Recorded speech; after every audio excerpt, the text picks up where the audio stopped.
ko mami salmino mi anda sidon e jam be on be noddude do yenna ma menasa hey min na dépense be mom mi wuri mi wondi opposition ko lamu menasi haronki dum sanzinali pay ko sare ande si mi woli fi Mamadi Doumbouya opposant jo menasi la ngara mi don dara dum ko bare dara tarajo parce que dum dérange tala min ko gonga mi subi wana fenande mi wi général Mamadi Doumbouya hitande 2025 nden ko ma o teddini mo wi yawotomo yo hewtu ka pale Mohammed 5 be regila dum na entrepreneur u maninke u susu landuma ko Mamadi Doumbouya ari imposi ko gorejo mo heccawngoy buyno wolude do Mamadi on hecciragoy so ndari extrait de naissance mo on tappi ka Google on tappi extrait de naissance Mamadi Doumbouya on taway ko non fofi ske Mamadi Doumbouya wana dubi babe mon jogi Mamadi Doumbouya ko heccudo présidentiel lu dalen on nangi dum ko Alpha Condé o pottini o laami fo yi dum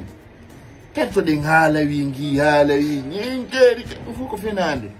maintenant les actes c'est ça qui est important et ngali faut andi nous sommes capables que de parler donc c'est non joni ko halawi holor dom ma birdire taisez-vous parce que on y a des actions don holor no don ka o yore ben ka action forali ke Mamadi Doumbouya ben ni ande kadi wareta ke fi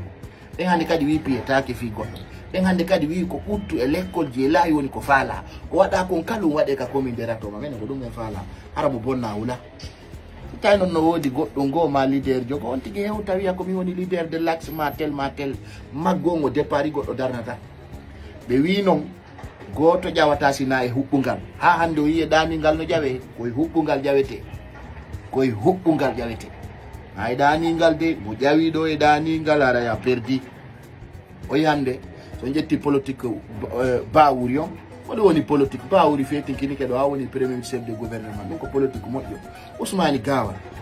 o anyama do yennama ha o woni ministre hande mo fonctionnude mo wadde golle makko de hasita yimbe be yida ko do woni politique kono non politique mo foko perdugol tun élection on perday ministère on perday assemblée on perday CNT on perday menen me wata yadde perday be to menen ko gagnotebe sa nani Barça Real ko gagnagol ma dum haray catalan fota ma merengue donc c'est un menda ko no won don fidèle buya mon don jombi divorce don inna ko fidèle yimbe fenobe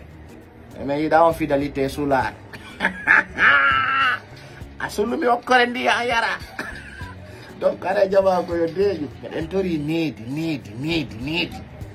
ske magonno tiddi be ni si tay Alpha jo yimmike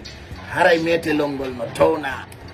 donc ara abbe mi do arde nyarta ka getoru anko don yoton piji kesi ya do no wa piji sina no wadi be do aka wolde fi anyallal wala dalta kono na mayde ni ko yadu donc men loppa kay menace dum meden dara ko bare ndar ta radio kala andudo no holi yo menace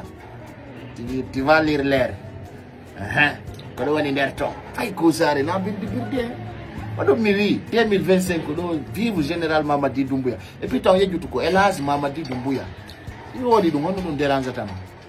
C'est d'abord dit que nous mettons Mamadi Doumbouya, mais what madame na vive Bukari. Donc c'est très simple. Alors, mais de weltanima, quand on a la wata itu de Doumbouya, on guarda tamen do halawi, sonja, ngere. Opposant sans suite. On oppose tout sans suite. On oppose to blogueur, on oppose to kala wolu do gonga. And then me ronki, me yali on kalonge la muga, me sutaki on. Don't what? Donc to ma batti do on ara family on jarama.